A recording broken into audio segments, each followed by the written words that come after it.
headed to Rock Falls, and as you can see, I got the Jack Pine behind me, and I got Mopar Jeff 604 with his wife's Duster in front of me.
So I've been awake for about 24 hours. I'm worn out and weak, so I'm gonna do just like my friend Just Mopar Joe says. I'm gonna hit the juice.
so good.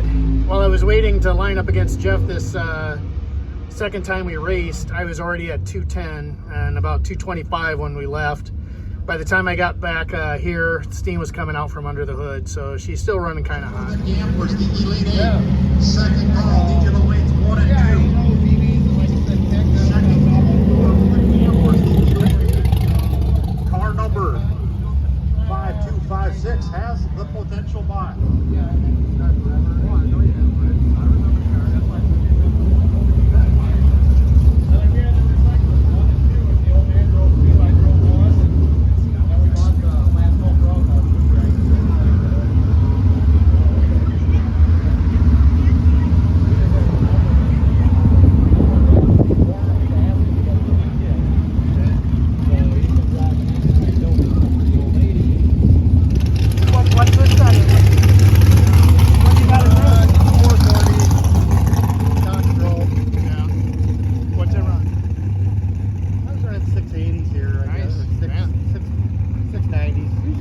What's it weigh in? Slow. What's it weigh in at? About a little less than 38. So you're off. Yeah, holy cow. I think so. I don't know. I changed tires and I put different front runners on it, and it just this is like the slowest it's been running all year. I thought something would slow on it. Okay, guys. For this part of the video, I'm gonna kind of do a little bit of a talk through, give you a little bit of play-by-play during the rundowns. So right now the car's not running too good. If you listen to it, it seems like it's kind of missing. That clattering you hear in the background, I pointed out, was actually my GoPro. I didn't have one of the clamps tightened up very well. Here, get my burnout done.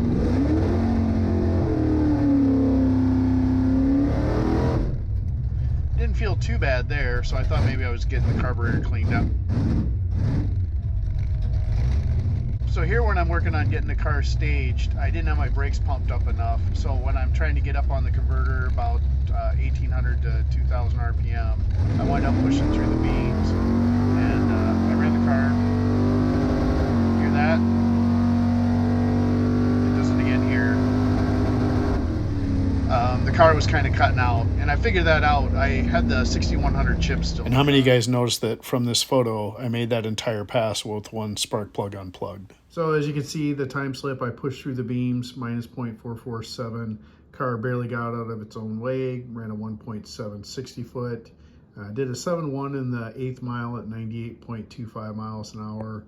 And quarter mile, we ran like an 11.3 at 104.75. Here's the time slip from the race against the Black Le Mans. I'm car K552. I told you guys I was trying to find that sweet spot. I wound up red lighting. Had a little bit better 60 foot at a 1.6. Ran a 7.2 in the 8th mile. I was kind of short shifting the car and came up with a 94.53 miles per hour and crossed the traps at 11.4. So this is my first pass against Jeff, and he was only running the 8th mile because it's a newly built car, and when he ran the full quarter in it, it almost ripped the hood off. So he's gonna need to put in some more hood pins. So he was only running through the 8th. But anyway, I had a pretty decent light for me, 0.129. I didn't red light. I was actually trying to hit the tree right on at that point. 60 foot still sucks, but getting better, 0.15. And then I ran a 6.8 in the 8th mile with 99.34 miles per hour, which is pretty good. I knew I was on a pretty good pass, and Jeff said if I was making a good pass, you know, they were timing to the full quarter mile. So I ran it down through the end and came up with a 10.81 with 122 miles per hour. So this is what I'm most proud of, my final pass against Jeff. As you can see, I did a pretty good job loading up the suspension, getting the car up on the converter, and I timed my light just right. And 0.003, I might be hanging on to this one because I might not see that again for a long time. But 60 foot's still kind of weak. I don't know if it's partly because of the heat of the day. Part of it could be that my slicks are old and I probably need to replace them, but I have been down in the 1.4s. I think we can still improve on that a little bit. And then 8th mile, still running a 6.8. This is a 6.87, so a little bit slower than the last pass. My mile an hour was a little bit down, 98.87. Overall in the quarter, I ran a 10.867, which was a little bit slower. And the 121.57 is about a mile per hour slower. But this was the run where I made where the car was really hot too. So that might have affected my numbers a little bit. If the car would have been cooled off properly and I would have hit that light, I'd like to see what the numbers would have been. I still need to work on my shift points. My tack is really cool. It's an old nostalgic Mopar Performance tack that they don't make anymore, but I need to get something that I can read a little bit better. And I also am pretty much shifting my ear. I don't really look at the tack at all. So I need to get a shift light to set up so that I can make sure that I'm getting the car well into the power band. So there you have it. Those are the times the Jack Pine Savage. Pretty consistent with what I was running last year. I really thought I'd have this car dialed in and have it tuned up and be performing a little bit better, but I got kind of sidetracked with the whole Project Belvedere. And man, it's rushing at the final end here to just try to get ready. And I keep running into driver issues. My car kept having trouble with the charging system. It died on me in the staging lane twice. We had to use a jump pack. Wound up using several different jump packs. I was hooking my car up to my truck with the jumper cables to try to charge it in between rounds. And we're still chasing that heating issue. The new fans seem to be doing pretty good, but there's a built-in breaker in the system that kicks off the fan without me noticing it. And so there are times I think that I have my fans on that they're not. I do need to get a thermostat in the car that'll help slow down the flow through the radiator, help cool the car off. But I'm just gonna have to take my time this year again, pick my races, and I'll do the best I can. I'm pretty proud of the progress I made on light. My lights kept getting progressively better. And I was intentionally red lighting in the beginning just because I wanted to see how the car felt when it left, and it paid off at the end. The other thing that really helps too is if you're racing somebody that you really want to beat. Jeff's a badass. He's a hell of a racer. And I know that if I keep practicing against him, keep pushing myself, I'll pretty much be in shape to race just about anybody else at the No Name Nationals. And special thanks to Jeff, Becky, his son, and their dog for coming along with us to the race. Great people, nothing but love and support. Thanks, guys.